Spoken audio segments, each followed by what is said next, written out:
मध्य प्रदेश गौवंश प्रतिषेध अधिनियम 2004। राज्यपाल स्वीकृति 26 मार्च 2004। राजपत्र प्रकाशित 29 मार्च 2004। अधिनियम क्रमांक 6। कुल धारा 18। संशोधन 2011-2024।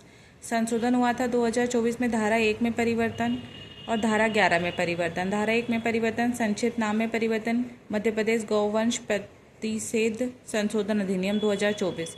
धारा 11, धारा ट्रिक से याद नहीं करना है, कॉन्सेप्ट पे ध्यान देना है। धारा 1 संक्षिप्त नाम, विस्तार, प्रारंभ, परिभाषा। धारा 2 क गौमांस। गौमांस मतलब जो मांस खाना पाप है, गौ का, गाय का मांस। फिर गौवंश, गौवंश में आ जाता है गाय, बैल, सांड और बछड़े। सी में सक्षम प्राधिकारी, राज्य सरकार द्वारा नियुक्त। डी संस्था, जैसे धर्मार्थ संस्था, गौवंश प्रजनन, रखरखाव, देखभाल की संस्था। फिर वध, वध मतलब हत्या करना, विकलांग करना या शारीरिक चोट पहुंचाना।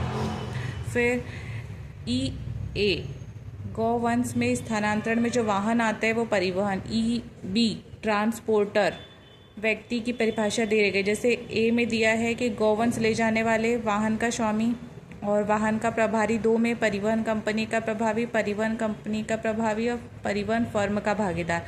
फिर एफ में है पशु चिकित्सा अधिकारी, जो धारा 3 के तहत नियुक्ति करते हैं, उसकी परिभाषा दी है। जी है यान, मतलब जैसे जी मुझे यान में बैठना है, यान में कौन सा आ जाएगा, भूमि, वायु और जल में, तीनों में वाहन आ जाएंगे।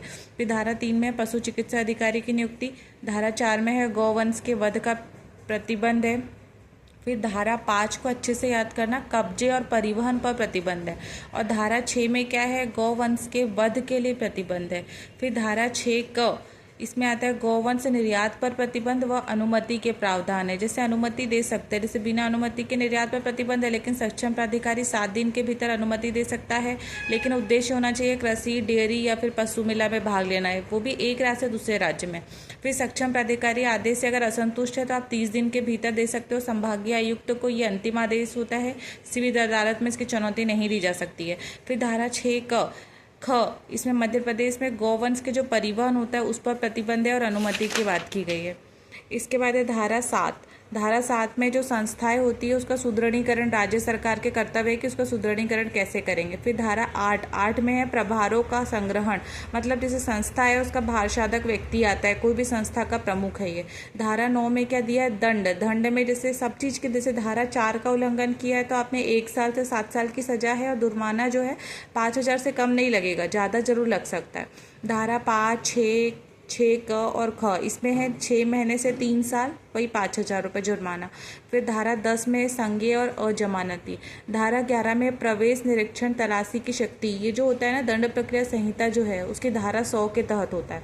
धारा 12 में पुनर्वास, वही गायों का पुनर्वास कैसे करेंगे। धारा 12 क में है कि अभिग्रहित गौवंश का पोषण करने का राज्य सरकार का कर्तव्य है। 13 में सद्भावना पूर्वक की गई कार्रवाई का संरक्षण। 13 क में सबूत का जो भार है अभियुक्त पर होगा। अभियुक्त मतलब जिसने काम किया है उसके ऊपर। धारा 14, जितने भी अधिकारी होंगे वो लोक सेवक होंगे। और जो धारा 15 है वो अन्य विधि पर प्रभावी होगा ये अधिनियम। धारा 16 में बोला है कठिनाई दूर करने की शक्ति। धारा 17 में बोला है नियम बनाने की शक्ति। और धारा 18 को बोला है निरसन। ये होता है एक टॉपिक कंप्लीट। ऐसे ही सभी टॉपिक देखने के लिए लाइक और सब्सक्राइब करें।